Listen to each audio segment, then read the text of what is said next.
days of Cornwall, when the sun vanishes and the cold wind cuts deep the skin, something ancient and very scary stirs beneath the sea.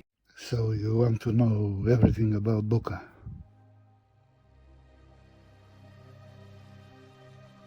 Are you deaf and mute?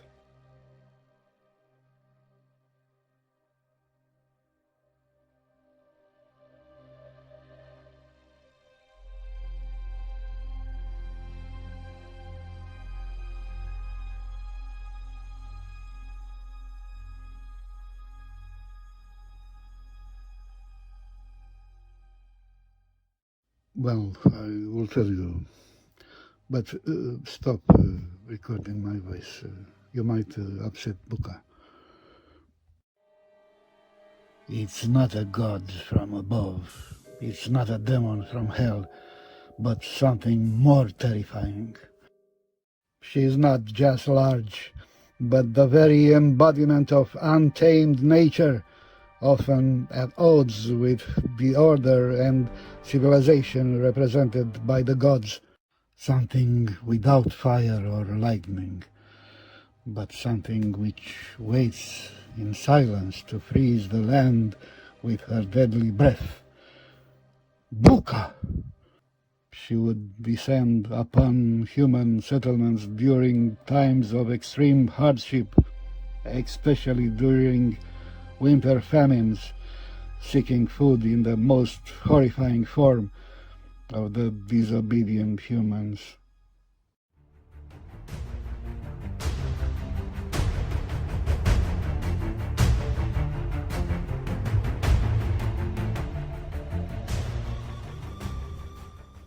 When the year begins to die, she comes down from the depths of the sea, not with gifts or greetings, but with a sack and a hunger, a huge, big hunger, a hunger for those who misbehaved.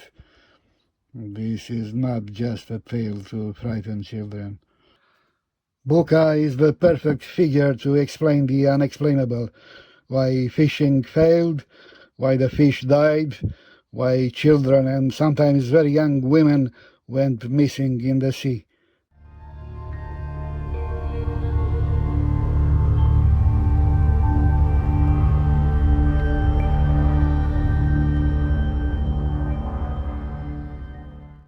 Her look? A walking nightmare.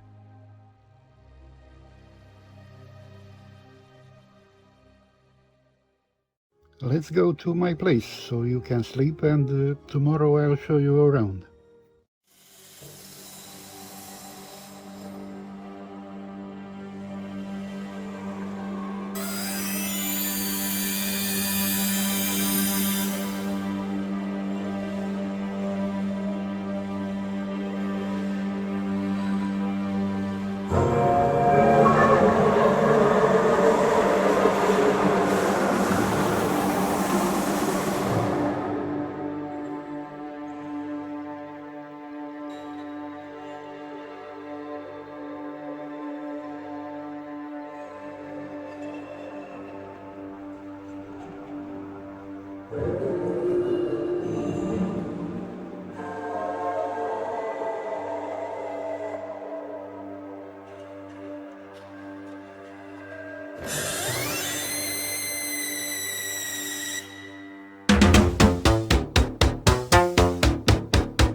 Did you sleep well? But it's her eyes that freeze the blood. Her glance is enough to silence the most defiant heart. She can shape-shift, disguising herself as a kind old woman or only a shadow on the shore, watching silently and waiting for the moment to strike. Her skin is black, weathered and cracked like the rocks of the Cornwall shores. A grotesque and fearsome sight. She stands taller than any man, her body warped and deformed by centuries of darkness.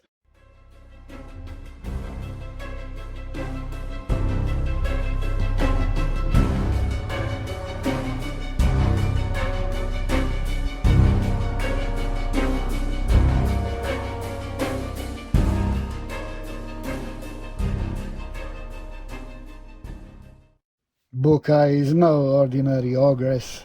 She is the embodiment of every possible nightmare. These hooves echo through the ground like drumbeats of doom.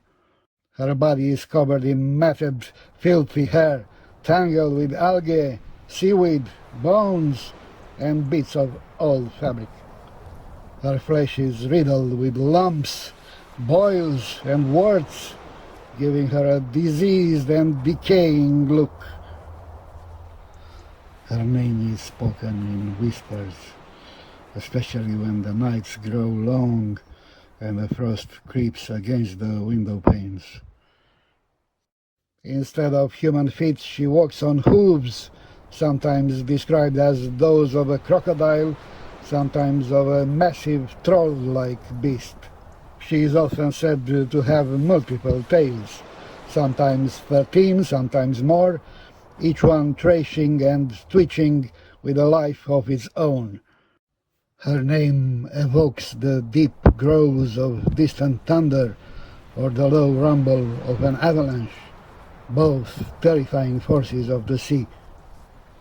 It is a relic of a world where winter could kill and obedience meant survival. Unlike the gods of the above or the heroes of myth, she was never noble or divine. She is a giantess born of chaos and cold. She is worse than an ogress. She is a predator. It's not born of darkness or myth. It's a darker truth, one carved from survival and starvation. Bucca is a creature of the wilderness, an unpredictable and wandering ogress who dwelled in desolate deepest abyss of the sea, where she has many caves, in which she deposits what we leave for her on the shore. Her monstrous presence justified fear, discipline, and the relentless dangers of nature. She takes the shape of terror when winter shadows stretch long across the sea. She is monstrous beyond comprehension. Do you want me to take you to the open sea? Let's go.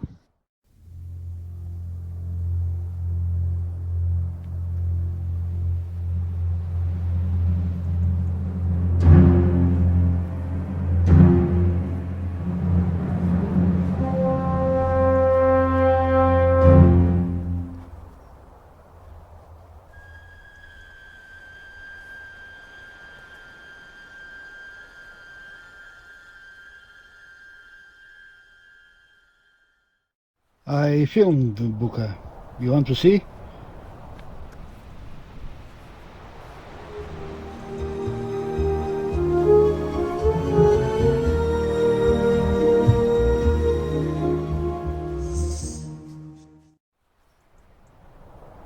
Sorry, this is something else. Look, this is it.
Greetings from Neptune.